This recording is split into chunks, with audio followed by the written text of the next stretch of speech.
Welcome to Woking Up. White supremacy.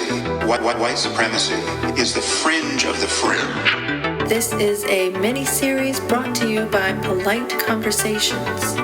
All of a sudden, we can't talk about Neanderthal DNA anymore. Here, I'll talk about my journey into and out of being a new atheist Sam Harris fan. In and of itself, that video is not evidence of racism. I'm your ex-Muslim host, Ina. No, not the right-wing kind. Thank you for tuning in. This is how the left will die.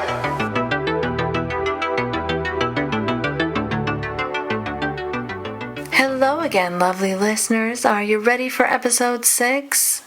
Ready to have your brains melted by some good old rational takes again? Alrighty then, strap in. The last time we stopped just before I wanted to dive into the topic of Sam's favorite feminist. Well, of course you deserve to know more about this hero who he's endlessly defended and promoted. But before we unwrap some of Ayaan Hirsi Ali's extremely high-level ideas, let me just take a minute to say thank you to all the wonderful patrons who make this kind of deep dive work possible. Without your support, I simply couldn't do it. It really, really means so much to me. And thank you guys for all your wonderful feedback, your emails and messages and comments. That's what keeps me going. I love hearing from other ex-New Atheist-y types and other ex-Sam Harris fans who've started to see through his repackaged Fox News bullshit. It really makes me feel not so alone in the atheist sphere anymore. So keep it coming. I'm actually considering that maybe towards the end of this miniseries I might do an episode of clips from a bunch of ex-Scam Harris fans and ex-New Atheist-y types. I haven't made a final decision on it yet, but we'll see how it fits in as the series progresses. In any case, if that applies to you and you'd possibly like to be featured, if I do such an episode, then get in touch via Patreon or Twitter or email so I know where to find you. And as always, if you enjoy the show and would like to see it continue to survive and thrive, then please consider supporting on Patreon. And if you can't do that, you can always support it by retweeting or sharing the podcast. Early on, the episodes come out as Patreon exclusives, but eventually they are released into the wild. Episodes 1 to 5 should be available on all your podcatchers and Spotify too. Anywho, let's get into it. Where were we? Yes, Ayaan Hirsi Ali. Sam's idea of a wonderful role model, human rights and women's rights activist. What's she been up to? Well, she's been out there saying embarrassing shit like cancel culture is coming for Ghislaine Maxwell, who was charged with assisting literal convicted child sex trafficker Jeffrey Epstein, for fuck's sake, and also came out in support of Brett Kavanaugh, on who Sam actually had a rare decent take.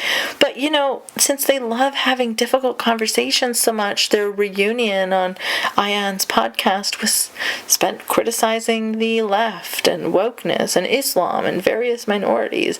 No discussion on the far right or the insurrection or why Ayaan the feminist was posting in support of Trump all the way till the insurrection. And this is what Ayaan said recently in another interview on Brett Kavanaugh. The disappointing thing was, Me Too was now no longer just about giving women a voice who needed a voice, but it was taking those stories and hijacking them for political ends. I don't like what happened to Brett Kavanaugh. That made me so upset. I have to say that I've decided I'm not going to have anything to do with the Democratic Party after that, because it was so in your face hijacking of that particular issue to get an individual I had never heard of before, never met, never seen, didn't know. And I thought, if you want to vet a judge for the Supreme Court, subject him or her to the highest levels of vetting, please go ahead and do that. But to accuse him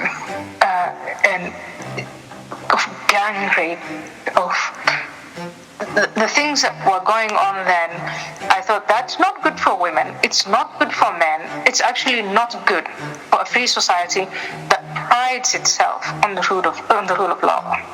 Yeah.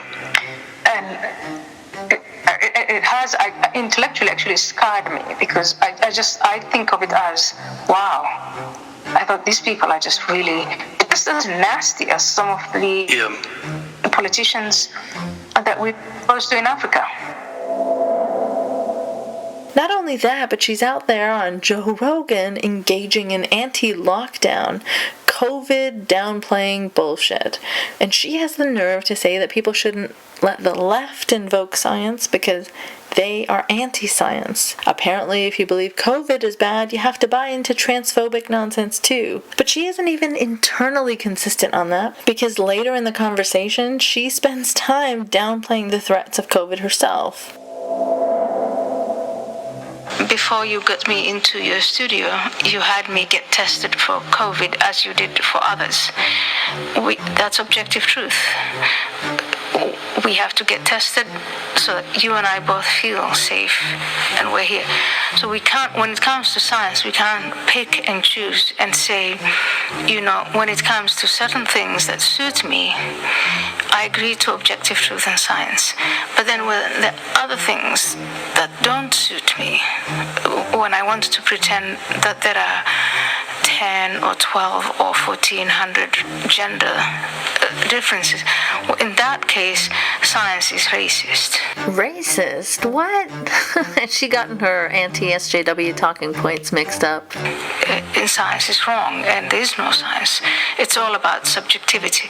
And I think it's for the wider population to come out and say, well, you can't pick and choose. And I would say, in many ways, that's the basis of science, is that it's not in anyone's favor. Science doesn't understand ideology. This virus, whatever it is, the Wuhan virus, I don't care what name you give it. How about COVID-19? We didn't know a lot about the virus, but the more we find out, the more we adapt, the more you would think that some of these intrusions into our privacy, into our liberty, that would, it would stop and we would be able to be free. And in some countries, and even in some states here, people are still insisting that the government has those powers. The government still has control over. My husband is from the UK, and I just asked, who has been to see your mother? We call her Granny. Who has been to see Granny? Daughter and boyfriend, but they were sitting outside. Why can't they sit inside? And he says, well, the rules haven't changed yet. But there's something in me that asks myself, who's enforcing those rules? Not very pro-science there. Yeah. And why, in the age of testing, are those rules applicable? They can't sit inside because it'd be dangerous, and mostly for Granny. Unless everyone in the situation is vaccinated. But this interview is from early March, so she doesn't make that clear at all. So why initially, I think we were all in agreement, it was to curtail the virus, but why the rules are still in place when the threat is gone? That's a very good question. The threat is not gone. For fuck's sake, what world are they living in? Well, why wouldn't we understand what the virus is now? The rules were put in place when we thought it was the Black Plague. I mean, we thought it was going to be like the Spanish flu and kill a vast majority, or a large percentage rather, of the population. It's not the same thing. It's still terrible for the people that get it and die, and the people that have poor health, and the people that have underlying conditions and comorbidities, but it's not what we thought it was going to be. But we're still treating it like we treated it a year ago. We're looking at it the same way we looked at it in March of last year. I think what bothers me, you're absolutely right, but what bothers me now is that it's not even possible to have a debate about that. Right. And that, so anytime people say you should be suspicious of government, don't give government any powers, because once they have that power, they won't give it back. Yes. I think those people are being vindicated in the sense that, and I would say in the past, no, of course not. If there's no need for government to have that power, they'll give it back. But now this government wants to just skip the power, even though the threat is gone. Even though the threat is gone. Even though the threat is gone. Even though the threat is gone. If you're worried about catching it, you can stay home. You can social distance, you can wear masks, you can exercise in the park, out in nature, but you can't because the park's shut, because they're worried about COVID. Like, these are some of the rules that people have had to deal with over this past year. Yeah. Nonsensical rules, like you can't go to the park, you can't go to the beach. Like, it's nonsense. And everybody knows it's nonsense, and it's not science-based. When they say follow the science, well, you're not following the science. Because if you did follow the science, you'd let people do anything they wanted outside, because the science clearly shows it doesn't spread outside. How harmful to give people a false sense of security like this, that it doesn't spread at all outside. I mean, this is not true. As we're going through our third wave here in Canada, we've just heard reports from Alberta's top doctor saying that outdoor transmission has been increasing. I mean, sure, rates of transmission are lower outside, but that's not to the point where you should be able to do anything and everything in as big a crowd as you like. The variants have increased the risk, even of being outdoors. So this is just highly irresponsible. I mean, they're conflating two very different things here. Yes, it's definitely less risky outdoors. That is clear. But that is very different from saying there are zero risks and that it is impossible to spread the virus outdoors. According to them, it'd be fine to have crowded beach parties all day, every day. And no, it isn't. Well, if you follow the science, you would say, let us have a debate, and you would have an open debate where you let both sides speak out. Yes. What we are now seeing, and it is absolutely horrifying, is that you let one side, the side that's speaking for lockdown, invoke science and say the science says lockdown. But the other scientists who are saying, no, not so fast, and those ones are not allowed to speak. Both sides of the lockdown debate in a fucking pandemic. Really? This is the woman Sam still wants to throw his weight behind, even now. This is the woman he wants to elevate and uplift as a real feminist, as a champion of human rights, as a logical, rational thinker. A Somali woman, right, who just recapitulated the entire Enlightenment success story of reclaiming secularism and modernity and humanistic values in her own case in a few short years. I love evolved Christianity because me too. It's shared all of these. The problem that I have with Islam is it's still in its 7th century mindset. Here's our rational thinker doing a video for fucking PragerU. The Judeo-Christian culture, and perhaps a more upward civilization, has produced over time the law codes, language, and material prosperity that have greatly elevated women's status. But this progress is not shared everywhere. Here she is in Australia suggesting that evangelists target Muslim communities and work on converting them all. What a great secular humanist role model. Granted, this was a few years ago, but I haven't seen or heard her retract these absurd recommendations. In your book, you suggest that Christian organisations head into Muslim communities and evangelise. Given that most of the Christian organisations that do evangelise are pretty fundamentalist, wouldn't you just be replacing one fundamentalist ideology with another? I like the applause. And I want to challenge those people who are applauding how they think that they can challenge radical Islam in schools, in Muslim centers. You know, how can we win the hearts and minds of those 1.57 billion people to believe in something else other than what the radical Muslims are proselytizing, because they are winning the argument and they're working hard to do it. Many people within that demography do not want to become atheists. That is a reality I've come to accept. So given that fact, there would be nothing wrong, and in fact everything right, and maybe a better alternative to military wars, to bombings and law enforcement officials, to compete for the hearts and minds of those 1.57 billion people in every way we can.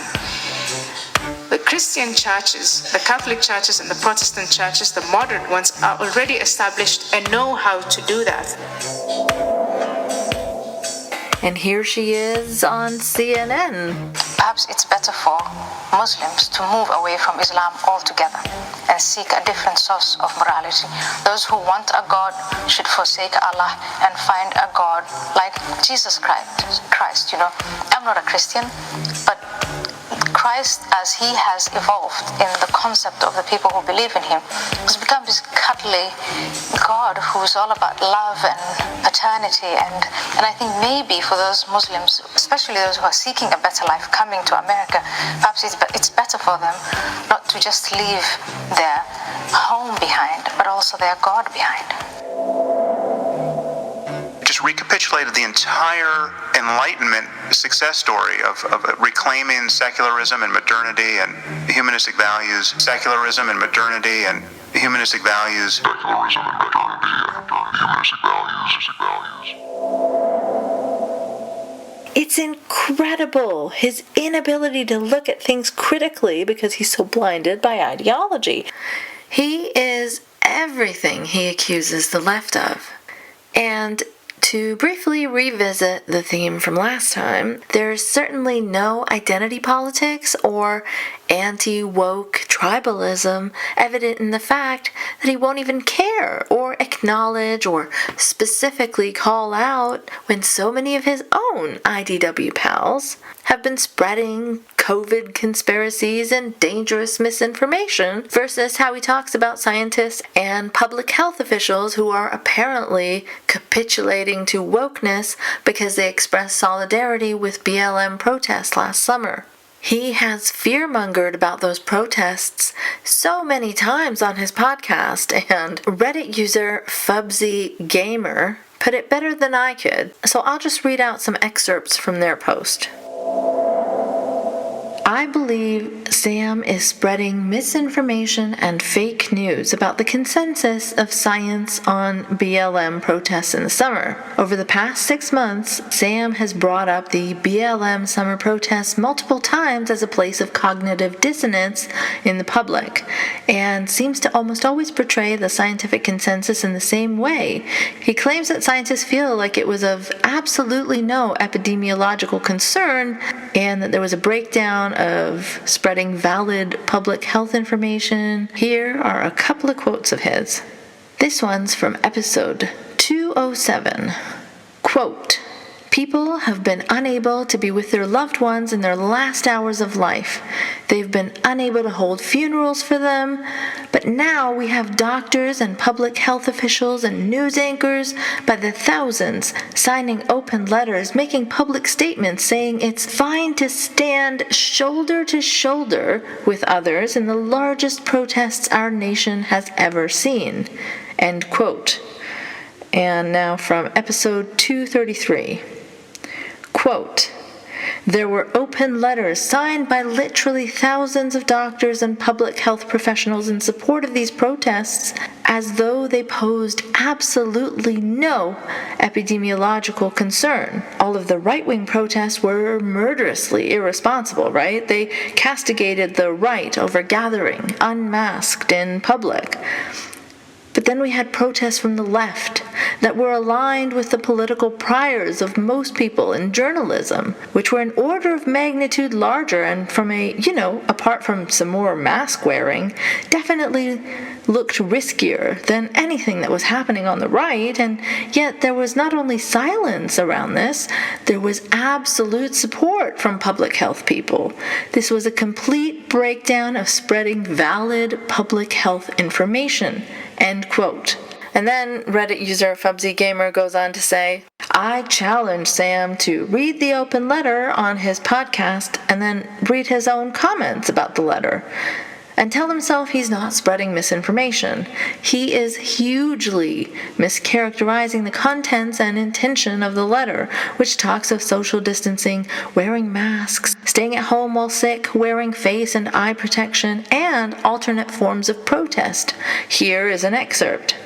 Now, this is from the open letter signed by public health officials. Reject messaging that face coverings are motivated by concealment and instead celebrate face coverings as protective of the public's health in the context of COVID-19. Prepare for an increased number of infections in the days following a protest. Provide increased access to testing and care for people in the affected communities, especially when they or their family members put themselves at risk by attending protests. Support the health of protesters by encouraging the following: use of face coverings, distance of at least 6 feet between protesters where possible, demonstrating consistently alongside close contacts, and moving together as a group rather than extensively intermingling with multiple groups, staying at home when sick, and using other platforms to oppose racism for high-risk individuals and those unable or uncomfortable to attend in person. Encourage allies who may wish to facilitate safe demonstrations through the following: providing masks, hand washing stations, or hand sanitizer to demonstrators, providing eye protection such as face shields or goggles for protection against COVID-19 and chemical irritants used to disperse crowds, providing chalk markings or other designations to encourage appropriate distancing between protesters, supplying ropes which can be knotted at 6-foot intervals to allow people to march together while maintaining spacing. Now, do you believe that Sam characterized the letter appropriately? Does it sound like the people who signed this letter felt that it was of absolutely no epidemiological concern, or that there was a breakdown of spreading valid public health information, or that they thought it was just fine to stand shoulder to shoulder? I wouldn't have brought this up again, except he keeps repeating the same misinformation over and over. To me, this is a very definition of fake news. Yeah, I gotta agree there. What Sam's doing here is concern trolling. Were his motivations just about the spread of COVID-19, or were they also to do with how much he hates BLM?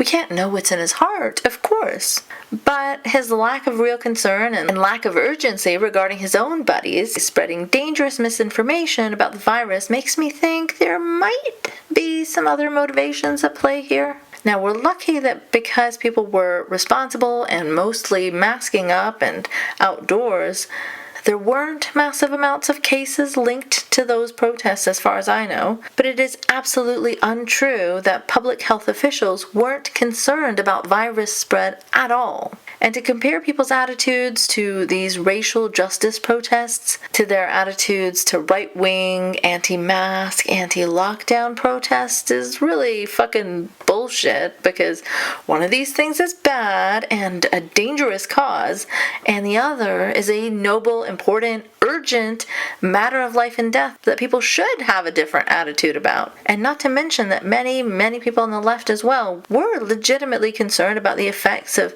mass protests during a pandemic. No one really knew how it was going to play out, but people understood the differences between anti-lockdown and anti-mask protests and the urgency of these racial justice protests. And you know Sam, he doesn't do identity politics. In fact, he just released a short 9-minute clip recently about how he knows what he's talking about and how people just can't understand that he's on some next level of non-tribalism. Because he meditates, guys. And he just happens to have a handy little app that he sells that will help you join his cult. I mean, meditate with him and achieve true rationality. No, really. Buy his app, or, because he's so kind and generous. He will even offer it to you for free if you need it and ask for it. Not like this is some marketing pitch to most people who will actually buy it or anything. He's just a very generous guy who happens to have just the thing that'll put you on the same rational plane as him. My experience in meditation largely defines my politics, too. And for instance, how can I be so sure that the explosion of identity politics that we see all around us isn't a sign of progress? How can I know that it's an ethical and psychological dead end to be deeply identified with one's race, for instance, and that all the people who are saying that there's no way to get past race in our politics are just confused? Well, because I know that a person need not even identify with the face he sees in the mirror each day. In fact, the deeper you examine your experience, the more you discover that freedom ultimately depends on not identifying with anything, even with how you look in the mirror.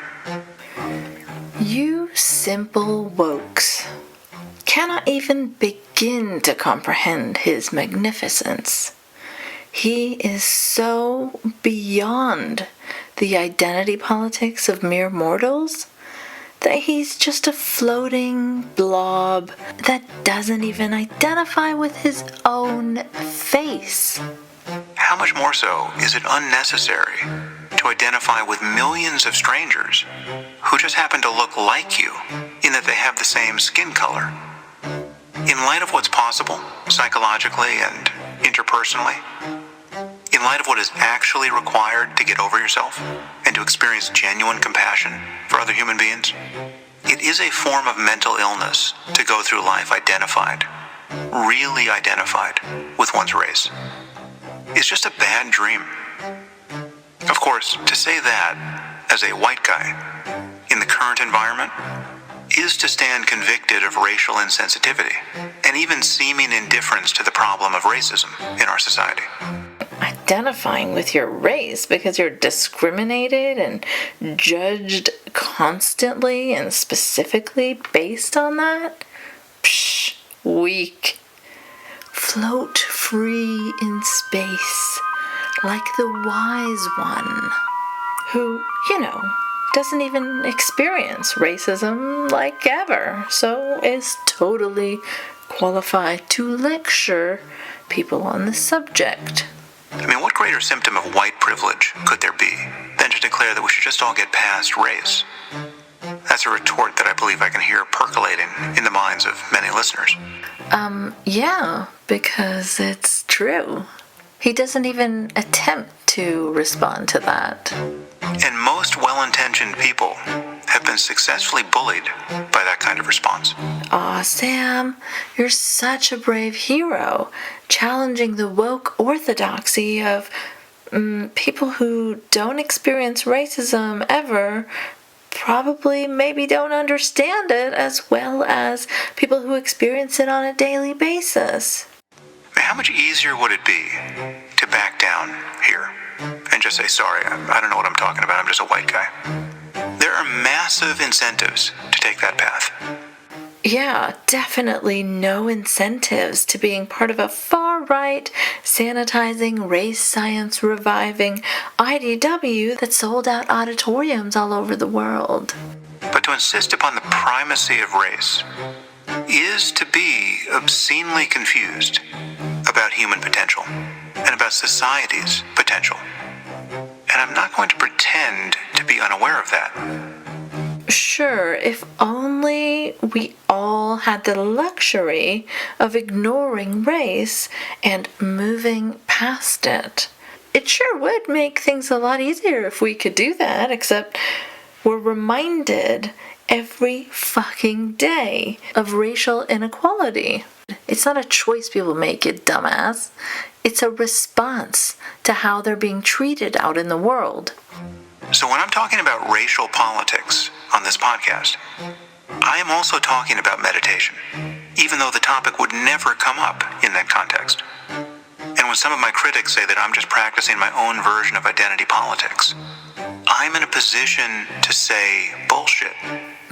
Based on what? And to be clear, I'm not claiming to be fully enlightened. I'm definitely still a work in progress. But there are certain things that I actually understand about my own mind, and about the mind in general. And the idea that racial identity is something that we can't get past is total bullshit. Well, what's stalling us is all the, racism. If we can get rid of that, we'll get past it. You'll never see Sam focusing his efforts in that direction, though. Insights into the nature of mind can't help but touch politics. Over at Waking Up. What I'm building at Waking Up is the laboratory where you can run this same experiment for yourself. And there's really no substitute for doing that. I mean, you can pretend to want to integrate your intellectual and ethical and political life. Or you can really want to do it, and to discover all the ways in which you have failed to do it so far. Again, I'm not claiming to have everything figured out. I'm very much in the process of still figuring things out. I'm still figuring things out, but also I am right and everyone else is wrong. Each of us has to negotiate the terms of our disenchantment with who we were yesterday, and with the ways in which culture distracts and misleads us. And that's what I'm doing over at Waking Up. So if you haven't checked it out recently, I just want to invite you to do that. Especially if you think you know what meditation is, and you think it's not relevant for you. I can virtually guarantee that you're mistaken about that. And if you can't afford a subscription... Yeah. If you can't afford a subscription, he'll even let you sign up for the app, for free. No one else in the entire universe is this kind and generous. Never before has anyone thought of giving out free samples. That was a strange-ass infomercial for his own app. Completely free of any promotional motivations, of course. Sam is far too unbiased and rational for that sort of thing. But speaking of bizarre infomercials, this is not the only one he's put out recently. You see, he's so above anti-woke, anti-left, anti-BLM tribalism that he had on a Brazilian jiu-jitsu guy just recently, whose family has extensive far-right connections and who literally teaches cops how to do chokeholds. Yeah, Sam had him on to talk about police violence and police misconduct. Who could possibly be a better guest for that topic? I mean, this dude refuses to comment on his family's far-right connections, champions his grandfather's jiu-jitsu prowess, but has no comment on his ties to fascism. And also, according to him, police violence is pretty much never driven by racism in the U.S., but rather by the officers becoming emotionally overwhelmed. An amygdala hijack is how he refers to it.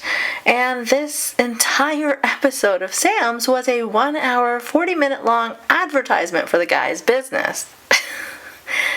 Sam really loves those difficult conversations, and by that I mean he loves having his biases reinforced and having people on to tell him exactly what he wants to hear. They didn't even lightly touch upon the topic of racism in policing, other than Sam making excuses for the cop that shot Dante Wright and said she thought it was her taser right at the top of the episode.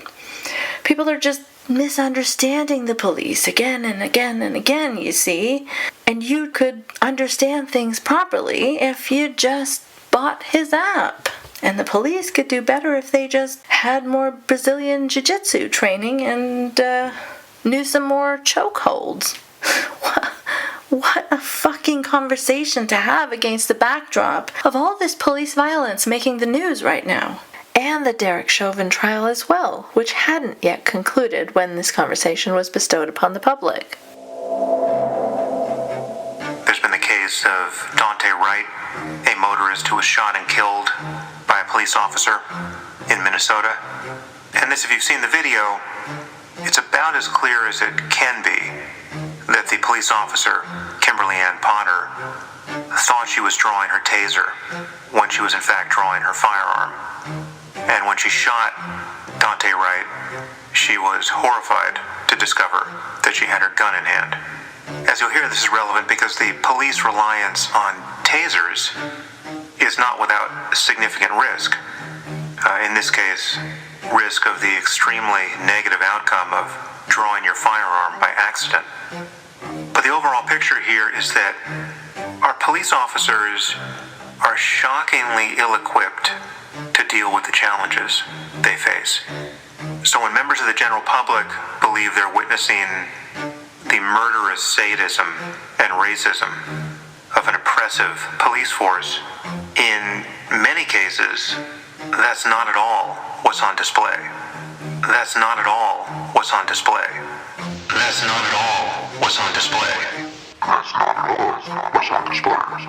What we're seeing are people who are poorly trained and very much in over their heads once things turn violent. And I really don't think it's an exaggeration to say that the pervasive misunderstanding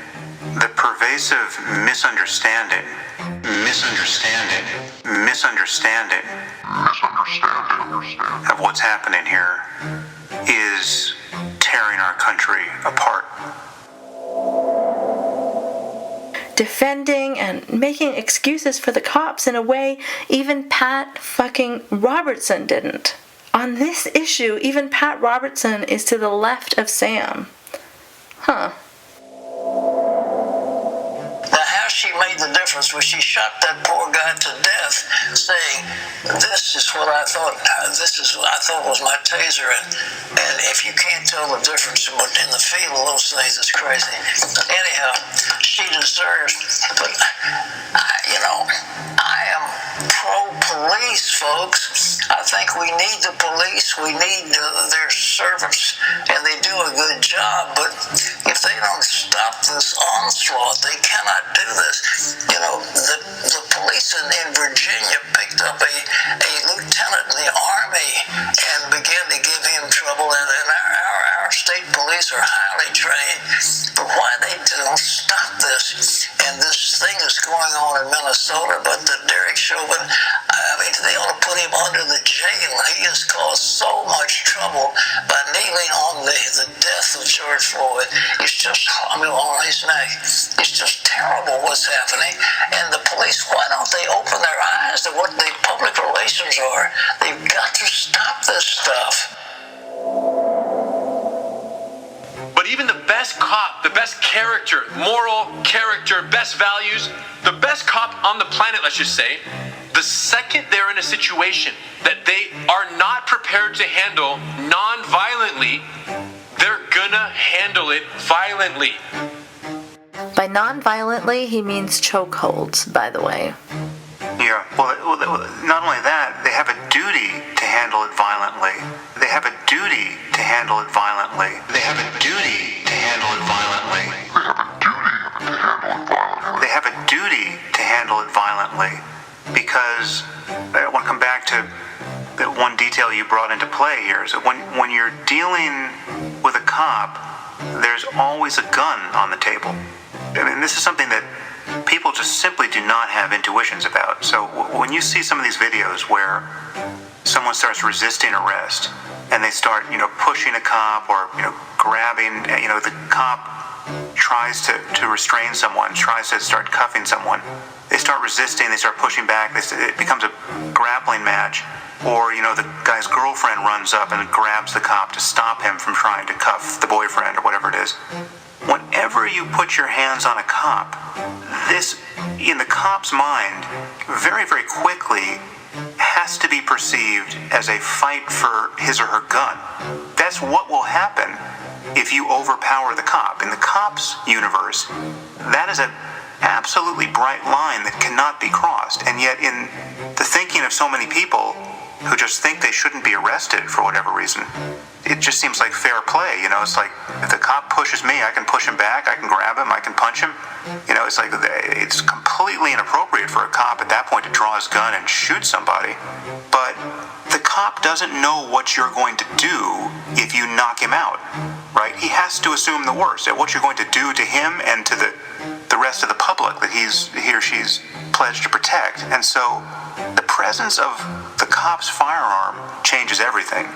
And then there's the additional fact that people have terrible intuitions for what is truly threatening from the cop's point of view with respect to what a person can be doing with their hands. I mean, it's just the moment someone sticks their hands in the pocket of their hoodie, or they turn around and grab something off the front seat of their car and they're not following directions, the moment your hands go out of sight, that is a 5-alarm fire from the cop's point of view. And it has to be, because every cop knows of the case where a half a second later, that hand that just disappeared is now holding a gun and it's shooting a cop in the face, right? And all of those videos exist. Virtually 99% of people are unable to rationally interpret what they see when they see these videos of arrests going haywire. Yeah, I really like that, Sam, and I think that it's a very valid point. 100%. You have to reflect on how you have the video in the first place. You've got members of the public videotaping this altercation between a cop and somebody else, and the default bias from the public is that the use of force by the cop is often illegitimate. So in many of these videos, I don't remember in that one in particular, but in many, you're seeing people basically take the suspect's side of whatever this altercation is, and they're shouting at the cop, just leave him alone. But what's not happening in these videos, and what certainly wasn't happening in that one, were members of the public helping the cop. It would have just taken a few other people to help. Granted, this, in an ideal world, this wouldn't ever be necessary because the cops would be sufficiently well trained and in sufficient number to meet any challenge that they're dealing with. But here you have a very clear case of this thing is escalating to a lethal use of force, and it would have been rendered totally unnecessary if you just had a few other people grab an arm and a leg and help the cop de-escalate this situation. At this point, morale is somewhere near an all-time low in police forces across the country, just given what has happened to public perception since the killing of George Floyd. So it's got to be a very difficult time to recruit good people to the force. Never been harder, Sam. And I have, my best friends are cops. Like I have in every state, from all these courses that we've taught and all these relationships we've made. And I've never heard the eagerness towards retirement that I'm hearing right now. They say, Henry, it's not worth it anymore. It's a lost cause. They've disincentivized us from now controlling suspects. Violent criminals, we cannot put the knee on their torso. We cannot put our hips. We cannot sit in the most gentle, effective ground control positions. And here's what I said, and this is all public. I said, New York, watch what's going to happen. By criminalizing the least violent ground control positions that have been used for thousands of years in martial arts of all grappling kinds, by criminalizing the least violent control methods, you are now encouraging and incentivizing the use of more violent control tactics. Taser, baton, firearm, punches, closed fist, blunt object strikes. You have 4 cops trying to control one person by their limbs because they're not allowed to put any contact on the torso, and controlling someone by the limbs. Imagine trying to get a little kid who doesn't want to go to bed and trying to drag them by their arm or leg, and they're twisting and turning. Now they're violently twisting and turning. You can't just grab their torso, pick them up, and walk them to the bedroom and put them to sleep. Do you understand? So as a result, in this particular video that I'm talking about, the cops start punching the guy excessively, and then the video goes viral because of the excessive punches. But the general public sees that video and they don't realize the reason all those punches were necessary,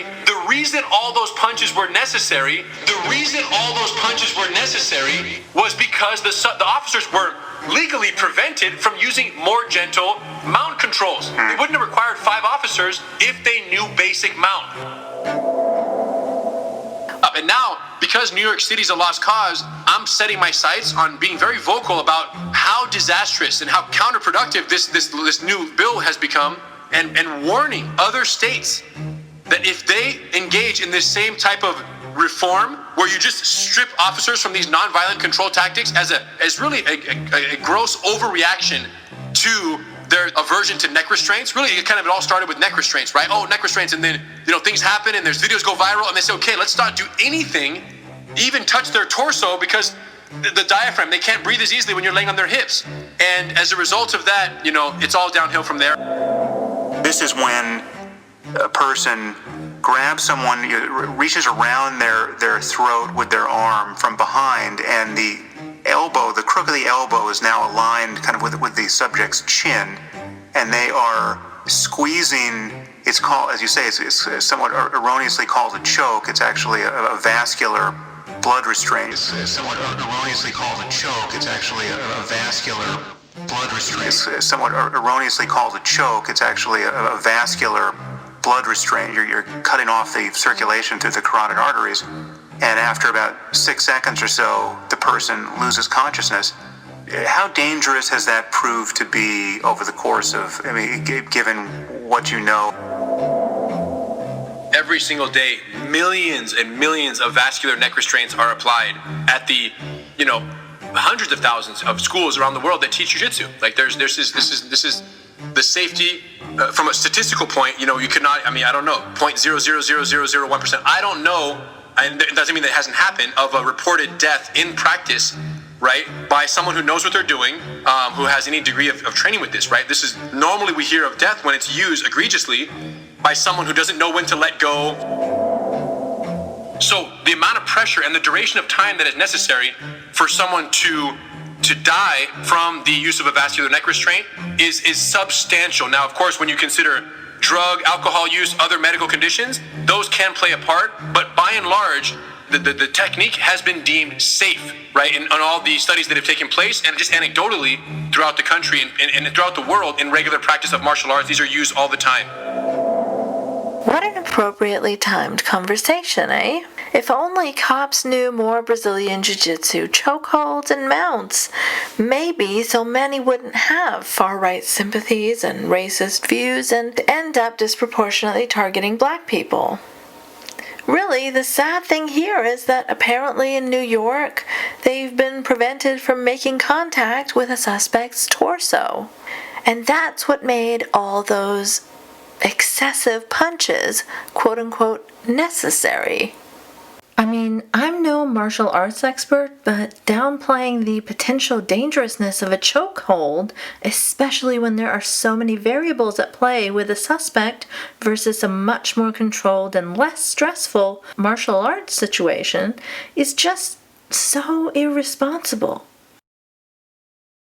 Bill Smock, police surgeon with the Louisville Metro Police Department, has said that these types of neck restraints are dangerous even in police training. He knows of at least 3 officers who suffered strokes during training when the techniques were used on them. He's quoted in the Washington Post as saying, "There is no such thing as making it safe with proper training.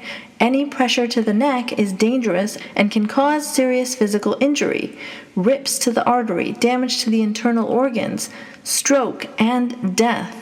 I don't care what you call pressure to the neck, it is all strangulation and it is all dangerous." And here's Sam, as usual, bringing just one side of this conversation to his audience, with someone who clearly wouldn't be objective because they have a business to promote. Oh, yeah, this is fucking awful. But you know what was even worse than this?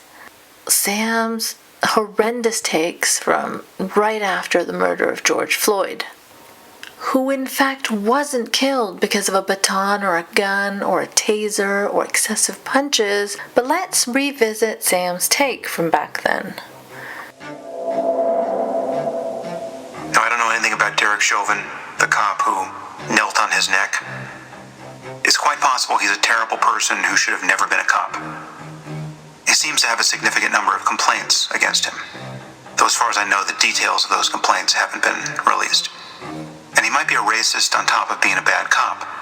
Or he might be a guy who was totally in over his head and thought you could restrain someone indefinitely by keeping a knee on their neck. I don't know. I'm sure more facts will come out.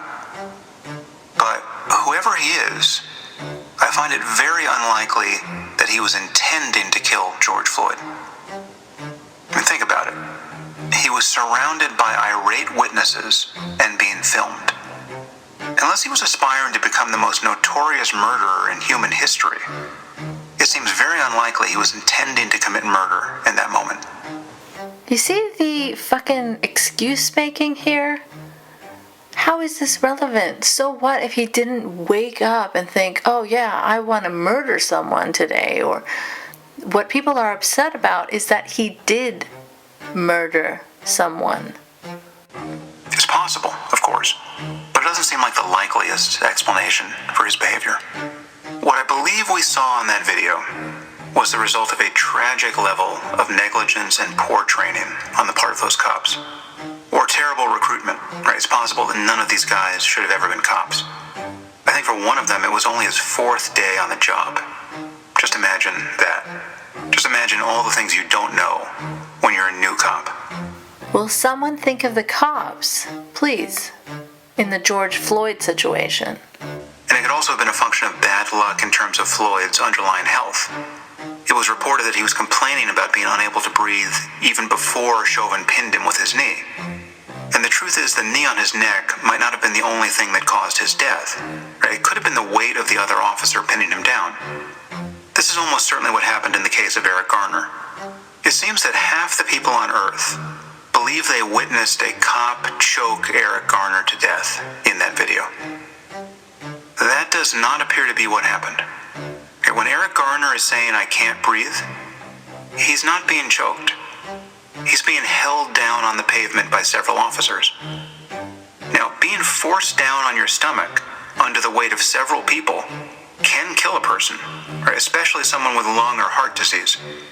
In the case of Eric Garner, it is absolutely clear that the cop who briefly attempted to choke him was no longer choking him. If you doubt that, watch the video again.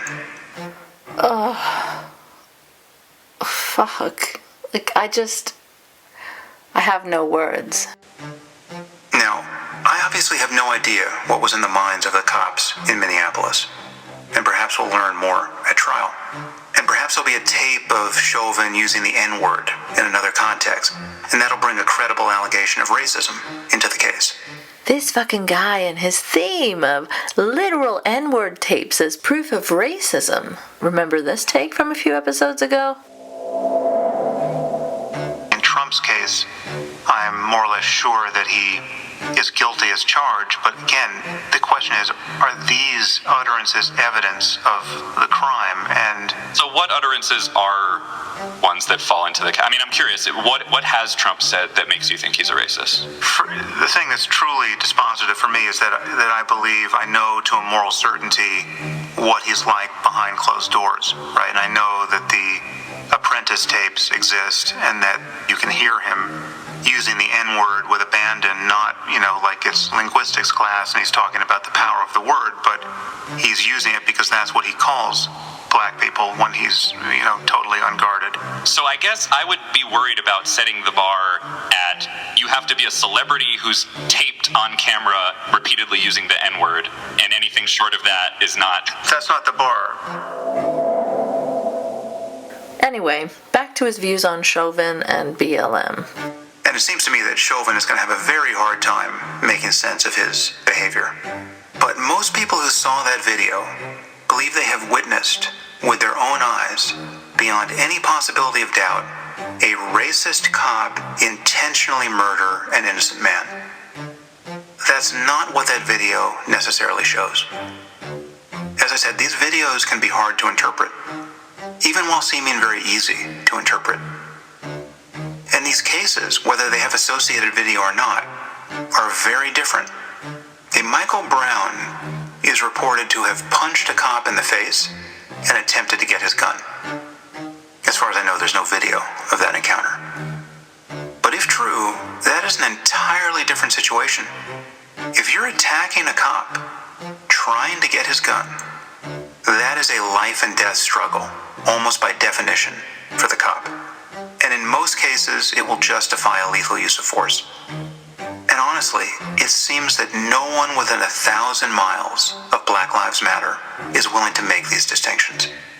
An attitude of anti-racist moral outrage is simply not the best lens through which to interpret evidence of police misconduct.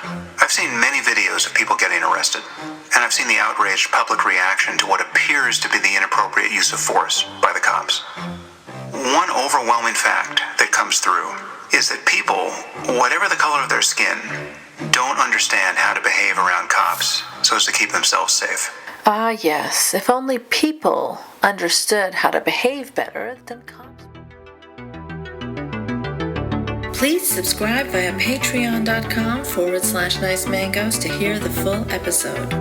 By supporting on Patreon, you'll get access to all Patreon exclusive content, including Woking Up, and early releases of polite conversations too, as well as special patron events like AMAs and Skype chats. If you enjoy the show, do consider supporting, because without listeners like you, deep dive content like this isn't possible.